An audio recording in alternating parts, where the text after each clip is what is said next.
Ako nga pala si Daphne Mendoza, 35 years old. At yung araw na iniwan ng nanay ko ang anak ko na umiyak sa labas ng pinto namin.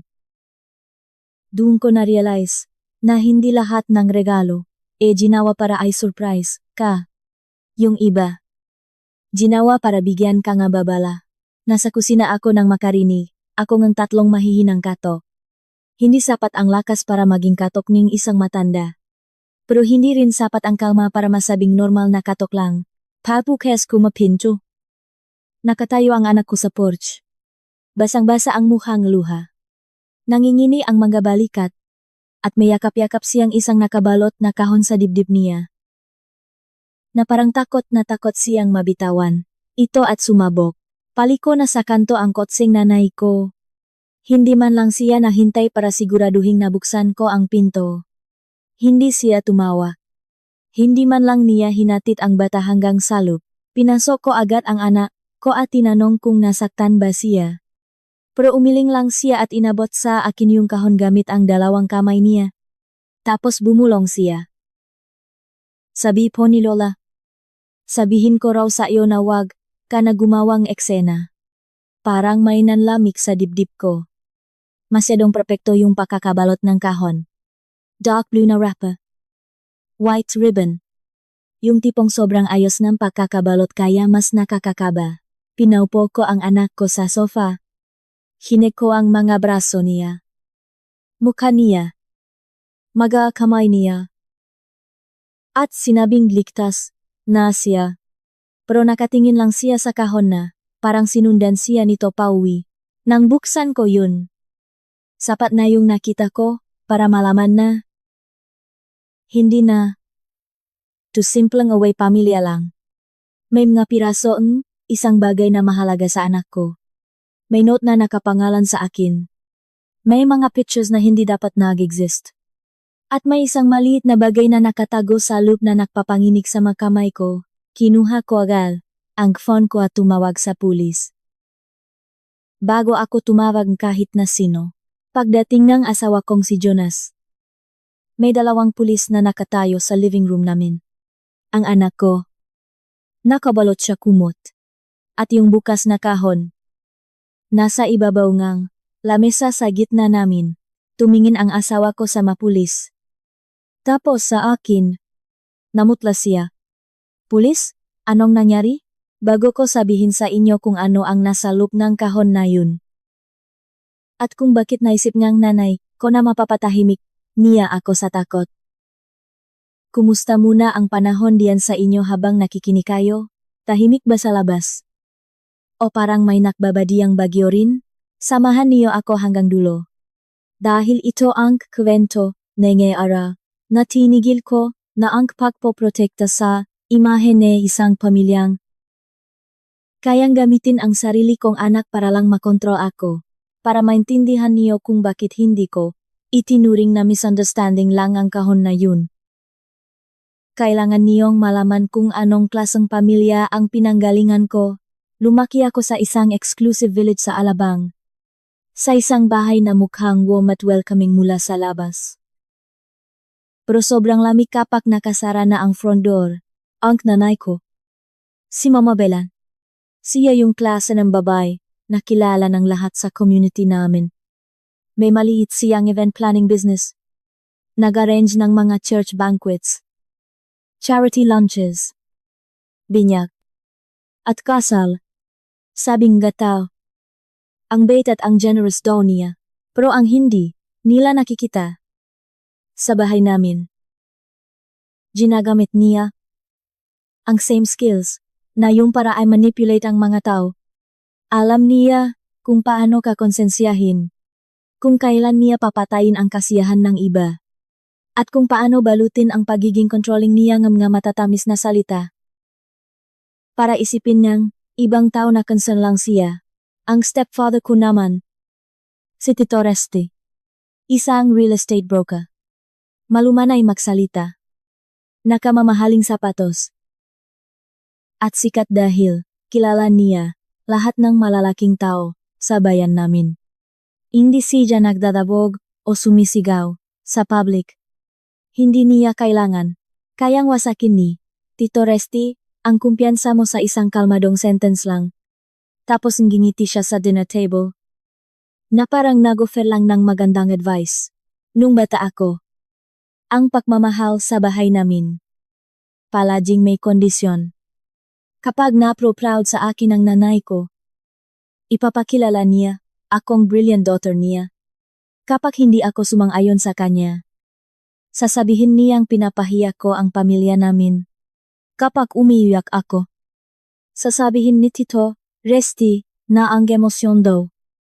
Ginagamit lang kapag makakatulong, to para manalo ka.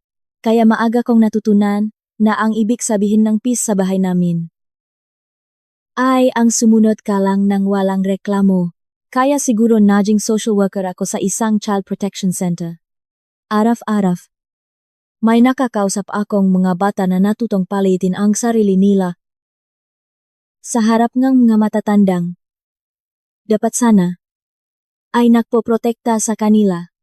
Kabisado ko ang hitsura ang takot. Kahit walang pasa sa katawan, kaya nang umuwi ang sarili kong anak na nanginginig at bitbit ang kahon na yun. Hindi na kailangang may magsabi sa akin na may mali. Alam ko na, nung pinakasalan ko si Jonas. Sabihin niya nanay ko. Aisa, itong practical mistake na binalot sa emosyon. Hindi kasi haling somehow Aldrich families na alabang si Jonas. Hindi siya abogado. Hindi doktor. At hindi pwedeng ipagmalaki ni Tito Resty sa country club. Isa siyang solar energy technician. Pinahirapan niya ang pwesto niya sa trabaho. Nag-night classes. At talagang mabuti siyang tao. Inaayos niya ang mga bagay ng walang inaasahang palakpak o atensyon. Minahal niya ako sa paraang hindi ko pakiramdam na may exam akong kailangang ipasa. At yun pa lang. Kaduda-duda na para sa nanay ko, nang ipanganak ang anak naming si Teo. Ang disappointment ni Mama Belen. Mas naging matalim. Pinupuna niya yung school ni Teo. Damit niya. Lunchbox niya. Oras ng tulog niya. Pati yung pagpayak ni Jonas na gumawa ng model ship si Teo sa kusina table. At yung encourage ko sa bata na magtanong. Imbes na basta na lang sumunod. Laging sinasabi ni Tito Resty na ang bata raw kailangang maging barako. Pero ang totoong ibig niyang sabihin, kailangang matutong. Rumespeto, NG, autoridad, ang mga bata. Bago nila pagkatiwalaan ang sarili nila, pagsapit ni Teo ng 8 years old. Nilimitahan ko na ang interaction namin sa kanila. Birthdays, holidays, at short visits na lang na nandun ako para makbantay. Bawal nilang sunduin si Teo sa school. Bawal nilang pagalitan. O dalhin kahit saan nang hindi sinasabi. Sa akin ang eksaktong lokasyon. Laking nak-acting na nasasaktan si Mama Belen tuwing inulit ko yung mga boundaries na yun. Pero sumusunod siya. Kasi gusto pa rin niyang magmukhang mapagmahal na lola sa ibang tao. Hanggang sa may dumating na job offer kay Jonas sa Baguio. Isang project management role. Mas magandang oras. Mas malaking sweldo. At chance para lumaki si Teo nang hindi ginagawang public trial ng mga magulang ko ang bawat desisyon namin, nang sabihin namin to sa kanila. In-expect kong makokonsensya ako. In-expect kong iyak ang nanay ko at sasabihing inaabandona ko siya. Ang hindi ko in-expect. Sumandal, si Tito Resty. Tinitigan si Jonas. At sinabing, hindi mo dadalhin ang batang yan sa malayo. Dahil lang zinverte, kaza isang job offer. Nanigas si Teo sa tabi ko. Hinawakan ni Mama Belen ang kamay ng anak ko. Na parang kino-comfort niya. Pero sa akin siya nakatingin. Tapos sinabi niya, Daphne, ang isang bata, dapat nakadikit sa mga taong gumawa ng paraan para mabuo ang pamilya niya. Dun ko na-realize. Hindi sila nalulungkot kasi lalayo kami. Nagalit sila kasi nawawalan sila ng akses amin. At ang makakanitong tao, hindi ka papakawalan ng hindi kanila pinagbabayat, 3 araw pagkatapos ng dinner na yun. Tahimik lang ang phone ko. At mas nakakatakot, yung katahimikan kaysa sa mismong away. Naniniwala kasi si Mama Belen na ang magandang apology. Hindi tungkol sa pagsisisi. Tungkol yan sa timing. Kaya nung dumating yung unang text niya, binasa kong 2 beses bago ako nag-reply. Nag-send siya ng picture ni Theo nung 4 years old pa ito. Nakaupo sa pork nila. May natunaw na iskandi sa baba. Ang caption niya, hindi ko gusto na maalala niya tayo ng may lungkot. Tapos sunod-sunod na yung messages. Namiss daw niya. Mahal daw niya. Proud daw siya sa paglaki ni Theo. Si Tito Resti naman. Nagiwan ng voicemail kay Jonas. Masyado raw siguro siyang naging matigas magsalita. At minsan, daw iba ang reaksyon ng mga lalaki kapag may nagbabago sa pamilya, ang ganda pakinggan. No? Pero sobrang tagal ko nang kilala si Tito Resti para mapakamalan kong humility ang strategy niya. Kaya lang. 8 years old pa lang si Theo. Hindi naman bitbit ng mga bata ang issues ng mga matatanda. Ang naalala niya, yung mga birthday cake, toy sailboats, at mga Christmas morning. Kung saan ang galing mag-acting ng lahat na masaya sila. Hanggang sa pati ako muntik nang maniwala. Nang humingi si Mama Belen ng isang farewell brunch. Humindi ako. Nung una. Hindi siya nakipagtalo. Sabi niya. Naintindihan daw niya. Nakpalipas ang isang araw. Tapos nag-send ng voice message. Sakto lang ang pangingini ng boses niya. Sabi niya. Alam daw niyang hindi. Niya palaging nirespeto ang nga desisyon ko. Pero hindi raw niya kayang umalis si Theo, papuntang Baguio na iniisip, na ayaw siyang i-goodbye ang lola niya. Narinig yun, ni Theo mula sa hallway. Nung gabing yun, nagtanong siya kung pwede niya ba silang makita for the last time. Gumagawa sila ni Jonas ng isang maliit na wooden ship. Simpleng model lang. Blue ang katawan. White paper ang layag. Gusto sana ni Jang ibigay. Yun sa kanila, bago kami lumipat. Salaya. Isinulat niya, new home. Same family. Tiningnan ko yung masalitang yun at parang may kumirot sa loob ko. Ang magabata talaga. Sobrang generous magbigay. Nang pagmamahal kahit, sa mga taong hindi deserve, tumawag ako sa best friend kong si Kyla bago ko sagutin ang nanay ko. Counselor din si Kyla. Sa same protection center na pinagtatrabahuhan ko. Siya yung tipong kapag nagsalita. Mapapakalma niya kahit nagpapanits ko na. Kinwento ko sa kanya lahat. Hindi sinabi ni Kyla na mali ako na pinag-iisipan ko yun. Ang sabi lang niya. I text mo yung boundaries. Huwag mong haluan ng emosyon. Gawin mong malinaw. Kaya ginawa ko. Nag-text ako kay Mama Belen na pwedeng pumunta si Theo sa brunch for 90 minutes lang. Susunduin niya si Theo. At ibabalik niya mismo sa front door namin. Kailangang nasa bulsa lang ni Theo ang phone niya. Walang surprise stops. Wala dapat ibang matatanda. Bawal pag-usapan ang custody. Korta. Paglipat. O kung gusto bang magstay ni Theo sa Alabang. Bawal kaming siraan ni Jonas. At bawal turuan si Theo na magtagong sikreto. At kapag gusto na niyang umuwi, iuwi siya agad. In-expect kong alma siya. Pero ang reply niya, of course. Anak, kung saan ka comfortable. Nag-reply din si Tito Resti after 10 minutes. Gusto lang namin ng mayos na paalam. Nang mabasa ni Jonas yung 2 text. Sabi niya, ayoko na ang dali nilang pumayag. Ayoko rin na feeling.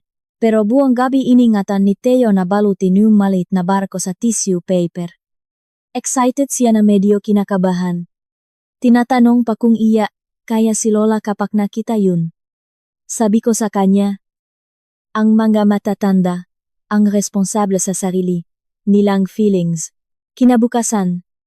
Eksaktong tinanong na dumating si Mama Belen.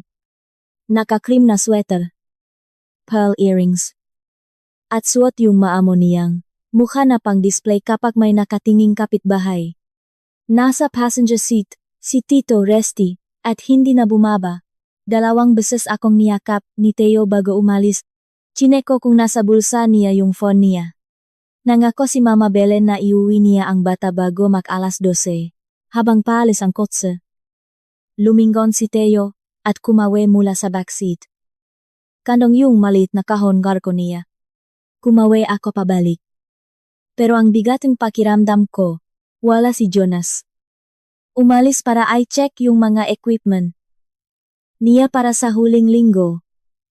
Niya sa trabaho, kaya mag-isa lang ako nang bumalik ako sa kusina. Nagpack ako ang mga mooks. Naktapan ang kahon. Nag-reply sa 2 emails. At chinek ang phone ko, every few minutes. 10:30 AM. Nag-send si Mama Belen ng isang picture ni Teo sa dining table nila. Nakangiti siya.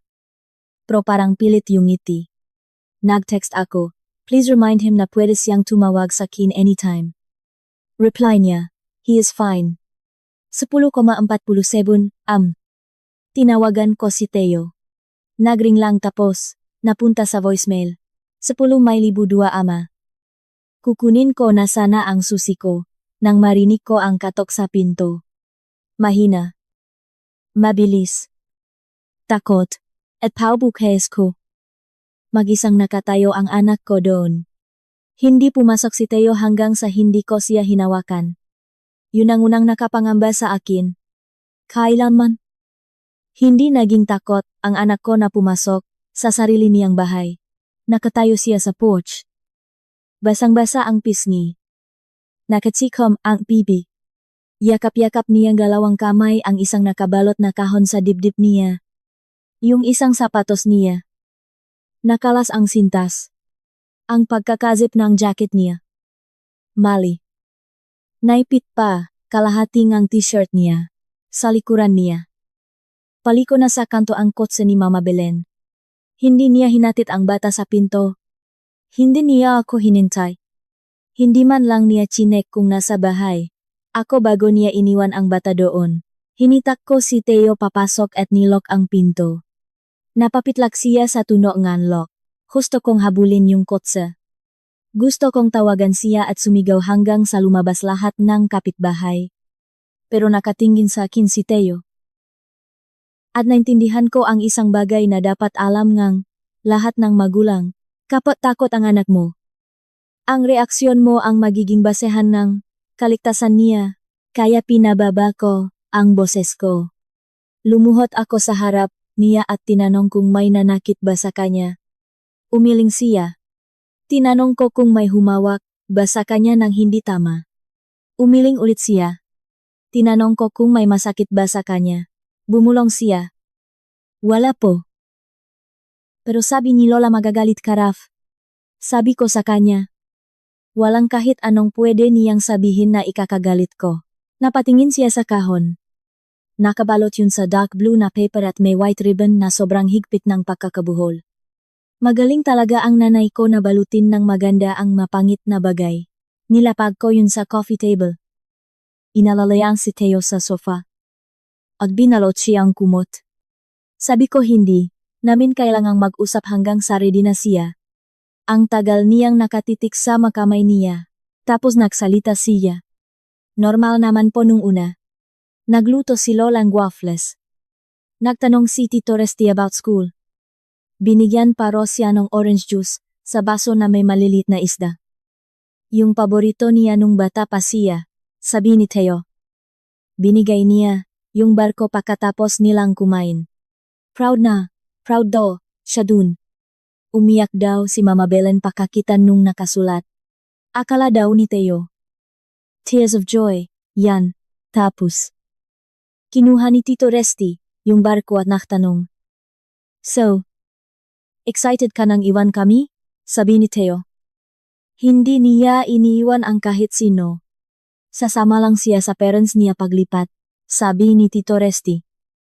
Hindi raw palaging alam nga bata kung nagiging makasarili. ang nga magulang nila sa mga desisyon nila. Sinabihan daw ni Mama Belen si Teo, na lagi raw, akong mahirap intindihin.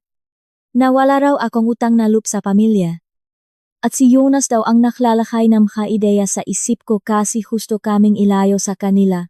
Sinubukan daw ibahin ni Teo ang usapan. Tinanong niya kung gusto ba nilang makita yung drawing niyang mapa papuntang Baguio. Doon na raw kinuha ni Tito Resty, yung papel at tiningnan na parang nainsulto siya. Tinanong siya kung bakit may star yung new house. Pero hindi niya. Minarkahang, home ang bahay ng lola niya. Sabi ni Teo, kasi hindi naman daw doon ang bahay niya. Bali. Binali ni Tito Resty, yung maliit na papel na layak na barko. Sabi ni Teo, ang hinalang daw ng tunok. Pero parang sobrang lakas sa pandinig niya. Pinigilan siyang umiyak ni Mama Belen. Kasi daw, yung nga batang umiyak. Nagbibigay maling akala sa iba na minaltrato sila. Tapos, may binuksan siyang drawer at naglabas ng mga pictures. Palit ng palit ang boses ni Teo habang kinukwento niya to sa akin. Yung isang picture. Nasa labas siya ng gate ng school. Yung isa. Papasok siya sa piano lesson. Yung isa. Nakaupo siya sa truck ni Jonas sa labas ng grocery. Kumakain ng free sa paper bag. Wala akong kinuhang ganong pictures. Wala akong sinen na ganyan sa nanay ko.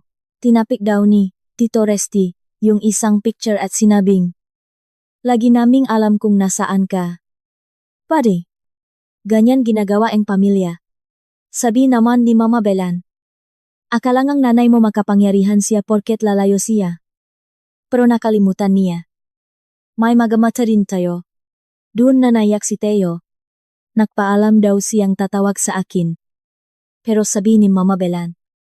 Nagiinarta lang daw siya. At gagawa lang akong eksena. Lumabas si Tito Resty at pagbalik niya. Dala na yung nakabalot na kahon. Wala na sa lamesa yung sirang barko. Tinanong ni Teo kung nasaan. Inilagay ni Tito Resty ang kahon sa makamay niya at sinabing, ibigay mo yan sa nanay mo. Sabihin mo, ito na ang huling chance niya para maalala kung saan siya nabibilang. Tinulungan ni Mama Belen si Teo na isuot ang jacket niya. Pero sobrang bilis kaya sumabit ang zipper at nakamali. Sa kotse. Iyak lang nang iyak si Teo buong bayahe. Hindi man lang siya kino-comfort ni nanay ko. Ang sinabi lang niya, sabihin mo sa mama mo, wag gumawa nga eksena. Tapos, bago siya pababain, sa kantonggang bahay namin. Sumandal si Mama Belen at sinabing, kung matatakot siya ng sapat, baka sakaling makinig na siya. Tumingin sa akin si Teo pagkatapos niya ikwento yun at bumulong. Pagagalitan po ba ako kasi sinabi ko sa iyo? Hinawakan ko ang mukha niya gamit ang dalawang kamay ko at sinabing, hindi. Anak, ligtas ka dahil sinabi mo sa akin. Hindi dapat pinapabuhat ng matatanda ang takot nila sa mabata.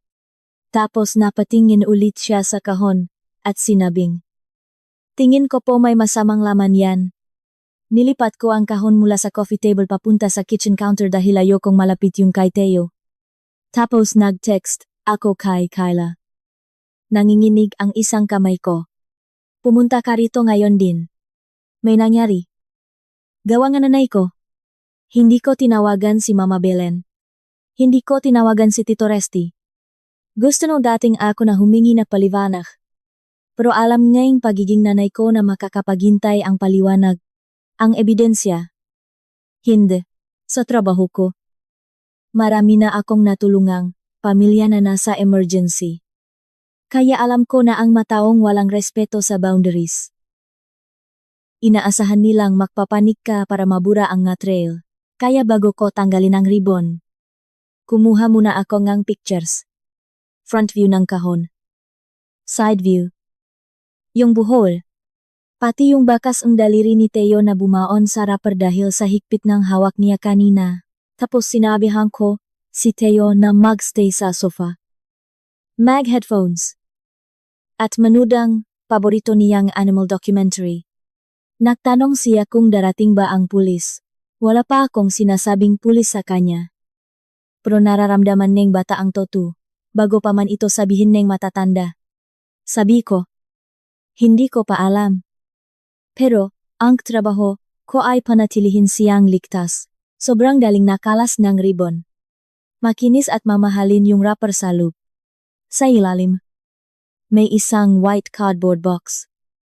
May nakasulat na pangalan ko sa ibabaw, gamit ang elegantang sulat kamay ni Mama Belen. Daphne. Wala nang iba. Ang unang nakita ko ay yung wooden ship. O kung ano mang natira doon. Biyak sa gitna ang blue na katawan nito. Puni sa gitna ang layag. Nabasa ko pa yung new home. Same family. Pero may makapal na itim na linya na bumura sa same family. Tinakpan ko akat ang bibig. Ko ba ako pamarinig ni Teo ang hikbi ko. Sa ilalim gubar ko. Nandun ang maliit na green notebook ni Teo. Yung naiwan niya sa bahay nila Mama Belen 2 months ago. Ginagamit niya yun para mag-drawing ng maliliit na mapa. Treasure routes. Imaginary islands. At mga lugar na gusto niyang mapuntahan balang araw. Pagbukas ko. Pumaliktad ang sikmura ko. May ilang pahina doon na puno ngang sulat kamay na hindi kanya. Pambata yung construct ng mga sentence. Pero mali ang masalita. Pinipilit ako ni Mama na iwan ang mga taong mahal ko. Sabi ni Papa. Masama ro si Lola. Natatakot ako pag nagagalit si Mama. May mga petsa pa sa tabi ng mga sentence. Na parang may nagtatry gumawang record. Isang fake record. Sa ilalim ng notebook. May tatlong pictures. Si Teo sa school. Si Teo sa labas ni piano class. Si Teo at Yona sa parking lot. Nanlamig ang balat ko sa anggulo nga mga pictures. Kung sino man ang kumuha nito. Hindi sila nakatayong lantaran. Nakmamasid sila mula sa malayo. Sa pinakailalim na kahon. May maliit na black device. Kasing laki lang lighter. Nakatap sa loob ngang basak na katawan ng barko. At sa tabi nun, may isang USB drive na may white label na nakasulat, for the judge. Ang huling bagay sa loob ng kahon ay isang nakatuping sulat. Binuklat ko mula sa kanto. Nakasulat doon, Daphne. Wag kang mag-overreact. Deserve ni Teong stability. Hindi isang nanay na tumatakbo kapag hindi kayang panindigan ang nga pagkakamali niya.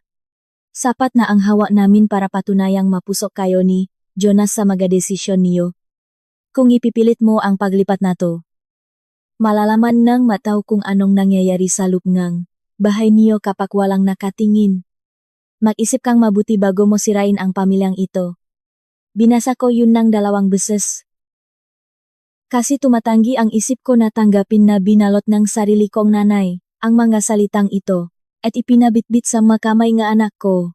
Dumating si Kyla, habang nakatayo pa rin ako dun. Nakita niya ang kahon. Nakita niya ang mukha ko. At sinara niya ang pinto sa likod niya. Tinuro ko ang counter at sinabing. Pinabitbit nila sa kanya yan pauwi. Hindi humawak si Kyla kahit ano. Tiningnan niya yung mga pictures. Yung notebook. Yung USB. At yung device. Tapos sinabi niya, tumawag kang ang pulis. Hindi sa kanila. Hindi muna kay Jonas. Pulis, tumawag ako ngayong 911. Dahil may mga pictures, ang anak ko sa mga lugar na bawal puntahan ng parents ko. May possible recording device. May pananakot tungkol sa korte. At may isang takot na 8-year-old sa living room ko. Habang sinasabi ko yun ng malakas. Pakiramdam ko kwento yun ng ibang tao. Kalmado lang ang boses ng dispatcher. Tinanong niya kung nandiyan pa ba sa paligid ang parents ko. Sabi ko hindi ko alam. Mas nakakatakot sabihin yung kaysa sao. Habang naghihintay kami. Tinabihan ni Kyla si Teo at tinulungan siyang huminga ng maayos. Pagdating ni Officer Mark Bautista kasama si Officer Danica Reyes. Inexpect ko na kahit papaano, magdududa sila. Tulad ng reaksyon ng iba ka pa ang pang-aabuso sa pamilya.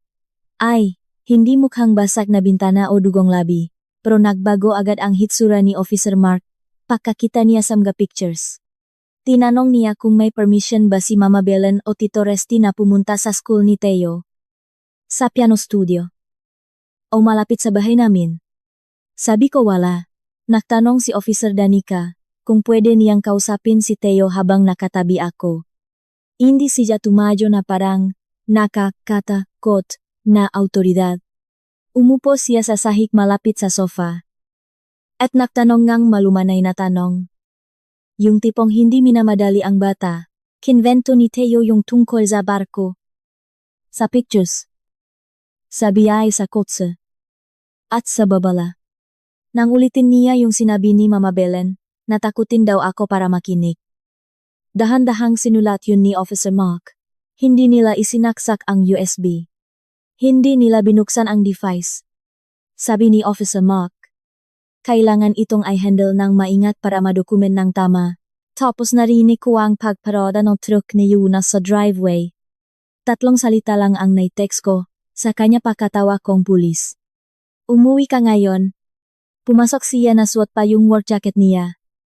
Hawak pa yung phone. Nakita niya yung 2 pulis. Si Carla sa tabi ni Teo. At ang nakabukas na kahon sa kitchen counter. Namutla siya bago pa man ako makapagsalita. Tumingin siya kay Officer Mark, tapos sa akin at nagtanong. Pulis, anong nangyari? Pero may ibang sinasabi ang takot sa mga mata niya. Kinokonekta niya ito sa isang bagay na hindi ko pa alam. Kay Teo muna lumapit si Jonas. Kahit may pulis sa bahay. Kahit siguro sinasabi ngang mukha ko na nag-iba na ang mundo namin. Pinuntahan niya muna ang anak namin bago siya humingi ngang paliwanag. Niyakap siya ni Teo at naiyak na naman. Lumuhod si Jonas. Niyakap siya ng mahigpit. At bumulong na nandito na siya. Ligtas na siya. At walang kukuha sa kanya kahit saan. Hinintay muna ni Officer Mark na sumama si Teo kay Kayla sa kabilang kwarto. Bago niya tinanong si Jonas kung may alam ba siya na makakapagpaliwanag sa pananakot sa lubngang kahon. Tumingin sa akin si Jonas at bakas ang guilt sa mukha niya. Sabi niya, pumunta si Tito Resty sa trabaho ko kaninang umaga. Tumahimik ang paligid. Sinabi ni Jonas na naghihintay raw si Tito Resty. Malapit sa employee entrance ng solar facility, bandang 8:15 a.m. Hindi siya sumigaw. Masyadong maingat si Tito Resty para doon. Inaya niyang maglakad si Jonas. Tapos sinabing ang paglipat kay Teo sa Baguio ay gagawa ng mga issue. Sabi niya, ang mga lalaking may history ng matinding stress ay dapat mag-ingat sa pagdrag mga bata sa mga unstable na sitwasyon. Sumikip ang dibdib ko dahil alam ko kung anong history ang tinutukoy niya. 4 na taon na ang nakakalipas. Na aksidente si Jonas sa worksite. Bumaksak ang isang support beam ng mas maga at naipit ang bahagi ng binti niya. Gumaling ang katawan niya. Pero ilang buwan pa katapos nun. Nag-struggle siya sa mga panic attacks kapag may malalakas na makinarya o sa mga saradong espasyo. Humingi siya ang tulong. Nag-therapy siya. Ginawa niya lahat ng dapat gawin ng isang tao kapag may sinira ang buhay sa pagkatao mo. Private na bagay, yun at matagal na niyang nalampasan. Alam ni Mama Belen, yun dahil na-confide ko sa kanya dati.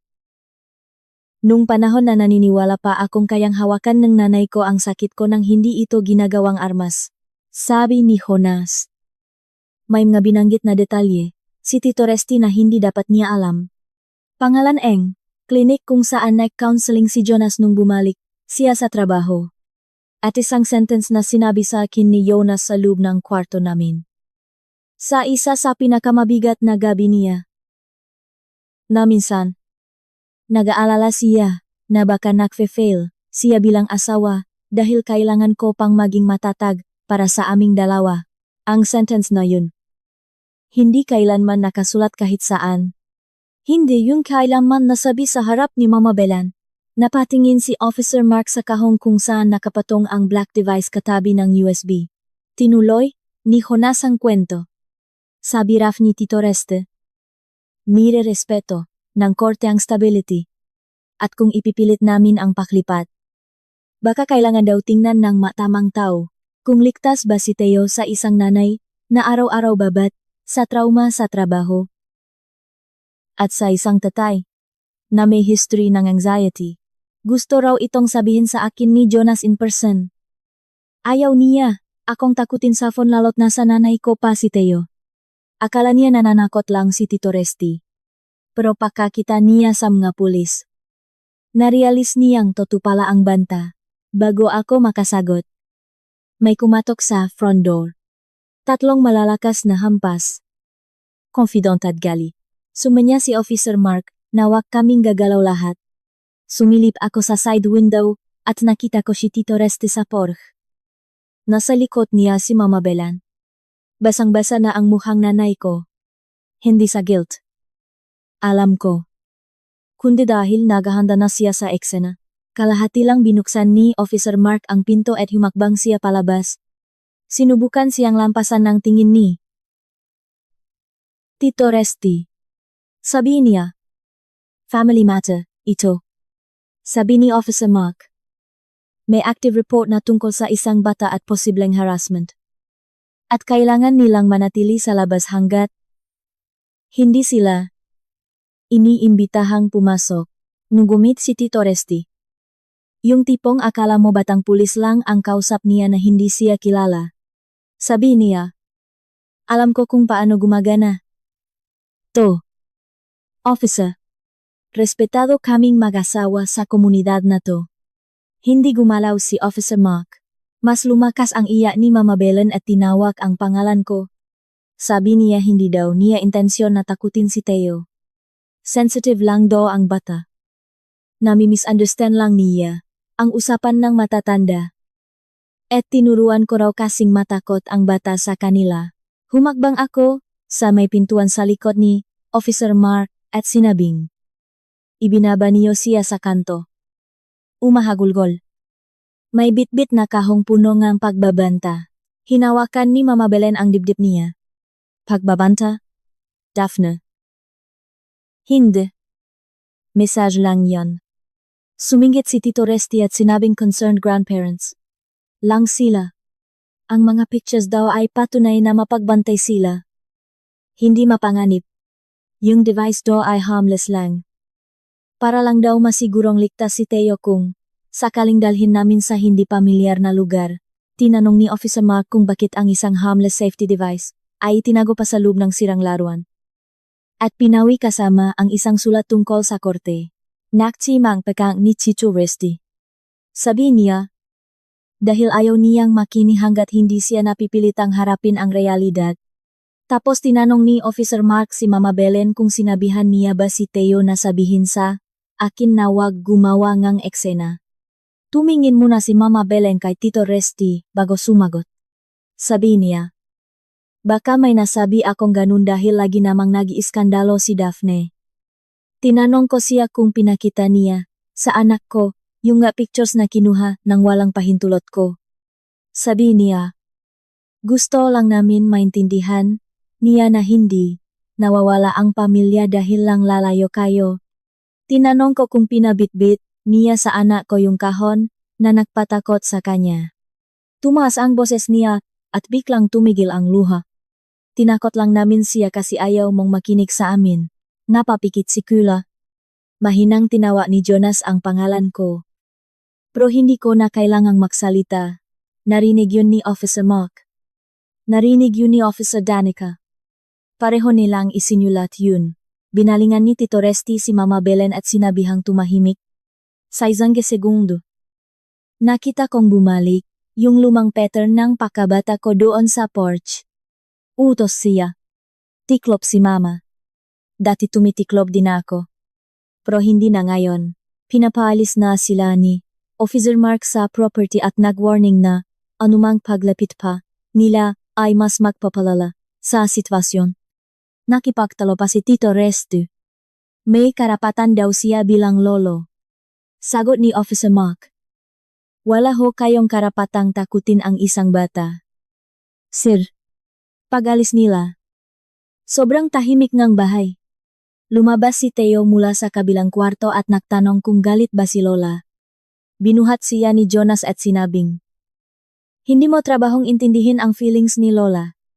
Nung gabing yun, pinalitan namin ang magakandado. Kahit wala silang susi. Inalis ko ang pangalan nila sa lahat ng school forms. Medical contacts. Pick-up list. At emergency files. Tinulungan ako ni Kyla na i-save ang mga screenshots. Voicemails.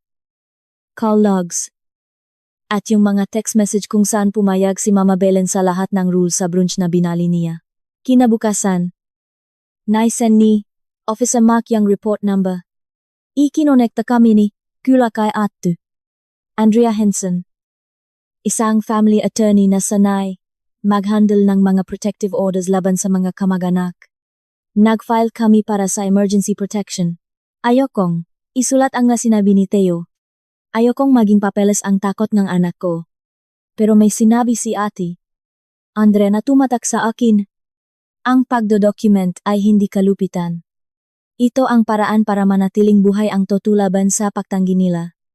2 araw makalipas. Tumawag ang tiyahin kong, si Tita Celia. Sinasabi raw ni Mama Belen sa mga kamag-anak na nababaliw na ako. Nilalayo raw ako ni Jonas sa kanila. At tinuruan daw naming maksinungaling, si Theo. Pumayag ako sa isang family meeting sa bahay ni Tita Celia. Hindi para makipagayos, kundi para sabihin ang Toto ng isang beses. Na may masaksi, dumating si Tito Resty na naka-navy blazer pa. Akala mo attend ng business lunch. Dumating si Mama Belen na namumutla at nangginginig. Pero nakatingin pa rin sa akin na parang naghihintay ng comfort. Hindi ko ibinigay. Nagsimula si Tito Resty sa isang speech tungkol sa family loyalty at kung gaano daw kalupit na ilayo ang mga lolo't lola sa apo. Hinayaan ko siyang magsalita. Tapos, pinlay ni Jonas yung doorbell recording namin sa front porch. Kita doon si Theo. Mag-isang nakatayo habang bitbit ang kahon. Habang umalis ang kotse ni Mama Belen, inilapak ni Kyla sa lamesa ang mga printed photos nung sirang barko. Yung mga pahina notebook. Yung surveillance photo. At ang police report number. Kalmadong. Nakpaliwanag si ati. Andrea na ang USB at ang device ay nasa proseso na ebidensya. Walang nakapagsalita ang matagal.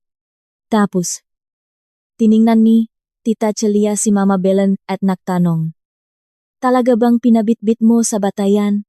Umiyak na naman si Mama Belen. Pero ngayon, wala nang lumapit para ay comfort siya.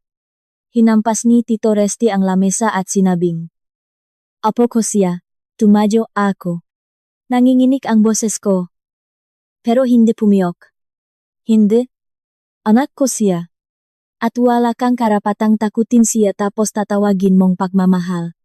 Yun ang sandaling nasira, ang kontrol nila sa pamilya. Hindi dahil inamin nila ang lahat. Bihira namang gawin yun ng gaganyang tao. Nasira yun dahil nakita ng lahat kung ano yung pilit kong nilalampasan kapag nakasara ang pinto namin. Na-grant yung temporary protective order nung una. Tapos na-extend after ma-review ng korte yung report. Yung mga messages. Doorbell footage. Pictures. Yung statement ni Jonas tungkol sa pananakot sa trabaho niya. At ang kwento ni Theo tungkol sa branch. Bawal nang kontakin nila Mama Belen at Tito Resty si Theo. Bawal silang pumunta sa bahay namin. Lumapit sa school niya. O umattend sa mga activities niya. Bawal silang magpadala ng regalo through relatives. O magparating ng mensahe sa ibang tao, papel ang tingnan yung order. Pero para sa akin, yun ang unang opisyal na dokumento sa buhay ko na nagsasabing hindi, mas mahalaga ang versyon nila ng pagmamahal kaysa sa kaligtasan ng anak ko, nabigyan ng kopya ng pictures nila ang school ni Theo. Pati ang piano teacher niya. Alam ang pangalan nila. Alam ngang office staff na bawal magbigay ngang impormasyon sa kanila. For the first time, yung pader na pumoprotekta sa anak ko ay hindi lang gawa sa kaba ko. Gawa to sa mga rules na handang ipatupat ng ibang matatanda. Na-review rin yung USP through proper channels. At naging mas pangit ang lahat nung nalaman ang laman. May mga audio clips galing sa mga visits namin dati kina Mama Belen. Mga pinagtakpi-takping usapan para magmukha akong galit palagi. At magmukhang unstable si Yunas. May mga notes tungkol sa schedule ni Teo. Screenshots, galing sa social media ng ibang parents. At isang file na pinanggalan ng custody concerns. Gumagawa pa lang ang kwento si Tito Resty. Hindi dahil hindi safe si Teo sa amin, kundi dahil ang control. Kailangan ng costume bago maglakad papuntang korte. Palpak ang plano nila kasi naiinip sila. Gusto nila akong takutin agad. At dahil dun, ibinigay nila mismo sa akin ang ebidensya kung hanggang saan ang kaya nilang gawin. Mabilis dumating ang karma nila. Nawalan ng malaking partnership si Tito Resty sa real estate. Nung kumalat ang balita na inakusahan siyang sumusubaybay sa bata at nagtatago ng device sa laruan. Sinubukan niya itong tawaging sismis. Pero ang mga taong dating naniniwala sa malumanay niyang boses, iba na ang naririnig ngayon. Nag-step down si Mama Belen sa Church Charity Committee. Pagkatapos sabihin ng ilang nanay na hindi na sila comfortable na siya ang nag-organize ng mga events para sa bata. Sinasabi niya sa mga tao na pinaparusahan lang siya ng isang walang utang na loob na anak. Siguro may mga naniwala sa kanya. Wala na akong pakialam. Ilang taon kong pinrotektahan ang imahe niya dahil akala ko. Kapag naging totoo ako, nagiging malupit ako. Ang huli kong naintindihan.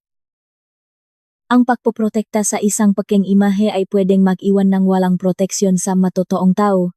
Lumipat kami sa Baguio, after 3 weeks. Hindi naman naging magical ang paglipat namin. Hindi nabubura ng safety ang takot in just one night. Nagugulat si Tejo kapag nagri-ring ang doorbell. Huminto muna siya sa paggawaing model ships. Nagtatanong siya kung mahahanap ba kami, Nina Lola at Tito Resty sa mapa. Nagtatanong siya kung sinira ba niya ang pamilya namin dahil nagsabi siya ang totoo. Laging pareho ang sagot namin ni Jonas. Sa iba't ibang paraan. Wala kang sinira. Nagsabi ka ng totoo. Ang mga matatanda. Ang responsable sa mga desisyon NG matatanda. Nakahanap kami ng child therapist na tumulong sa kanya para ma-process yung nangyari. Nang hindi, pinaparamdam na siya ang may kasalanan. Unti-unti. Pumalik siya sa dati. Bumili si Jonas maliit na workbench para sa kwarto ni Teo. Pero hindi niya pinilit na gumawa ng bagong barko. Iniwan lang niya yung mga piraso doon at sinabing, kung kailan mo lang gusto. Isang maulan na Sabado sa Baguio. Nakita ko si Teo na nakaupo sa bench na yun. May glusa, magadali rin niya. At tumatagos ang sikat ng araw sa bintana. Nakagawa siya ang bagong barko. Mas maliit sa una. Pero mas matibay, puti ang layag. At sa ibabaw nun, nakasulat, Safe people only. Nakatayo ako sa pintuan at tahimik na umiyak. Hindi dahil nasira ang anak ko, kundi dahil nahihilom siya sa paraang totoo. Yun ang leksyong hindi maintindihan nina Mama Belen at Tito Resty. Ang pamilya ay hindi titulo para bigyan kang karapatang kumontrol. Manakot. Sumubaybay. O manginig sa takot ang isang bata. Ang pagmamahal. Hindi dapat nagutos sa bata na magtagong sikreto. Ang pagmamahal, hindi dapat pinapapili ang bata sa pagitan ni kaligtasan niya at ng katapatan. Ang totoong pagmamahal. Rumerespeto ene boundaries. At ang totoong pagiging magulang ay ang pagpili sa peace of mind ng anak mo kaysa sa takot mong ma-judge ng iba. Tinuruan ako ng nangyari sa amin na ang edukasyon. Hindi lang nakukuha ng bata sa libro o sa classroom. Natututunan din to mabata kapag nakikita nila ang mamatatanda na pinoprotektahan ang mamahihina. Nagsasabi ang toto. At tumatangging inormalisa ang pananakit dahil lang galing ito sa pamilya. Natutunan ni Theo na may halaga ang boses niya. Natutunan ni Jonas na ang pananahimik, kahit ang intensyon, ay wag magpapanik, ay pwedeng mag-iwan ang panganib sa dilim. At natutunan ko na ang pagseset ng boundaries ay hindi nakakasira sa isang malusog na pamilya. Ibinubunyak lang nito kung sinong nga tao ang dumedepende sa pananahimik mo para manatili sa buhay mo. Iniwan ng nanay ko ang anak ko na umiyak sa pinto namin bitbit ang isang kakaibang regalo. Dahil akala niya. Susunod ako sa kanya dahil sa takot. Pero ang nangyari. Ang kahong yun ang naging huling bagay na ginamit niya para subukang kontrolin ang pamilya ko. At kung nakikinig ka ngayon habang iniisip mo kung nagiging walang utang na loob ka ba sa pagpoprotekta sa peace of mind mo, tandaan mo too, ang nataong totoong nagmamahal sa'yo. Hindi kailangan ang pananahimik mo para maramdamang makapangyarihan sila. Gugustuhin nilang maramdaman mo at nga anak mo na ligtas kayong magsalita. Sana ay naging makabuluhan ang kwentong ito at may naiwang aral sa inyo. Ang lahat ngang nasa video na ito ay piksyon lamang at ginawa para magbigay ngang aral at entertainment. Tandaan, maari mong talikuran ang mga tao, lugar, at relasyon na ang galam, langgay, saktan ang dating ikaw. Lalo na kung ang paghihilom mo ay nangangailangan ng distansya.